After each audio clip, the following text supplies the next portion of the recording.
নমস্কার বন্ধুরা, welcome to my রান্নাঘর। আজকের আমার রেসিপি বাদাম চাকি।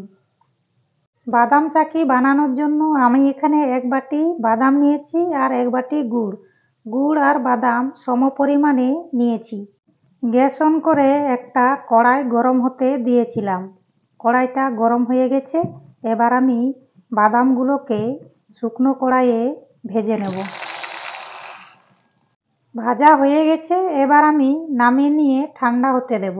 কড়াইয়ের মধ্যেতে গুড় দিয়েছি আর গুড়ের মধ্যে আমি কিছুটা পরিমাণ জল দিয়ে দিলাম। গুড়টাকে আমি গলিয়ে নেব। গুড়টা গলে ফুটে উঠেছে। এই সময় আমি 1 চামচ পরিমাণ ঘি দিয়ে দিলাম। ঘিটাকে ভালোভাবে মিশিয়ে নেব। মিশিয়ে নিয়ে আবারও ফুটতে দেব যতক্ষণ না একটা চিটচিট ভাব তৈরি হচ্ছে। গুড় ফুটে উঠেছে আর চিটচিট ভাব হয়ে গেছে।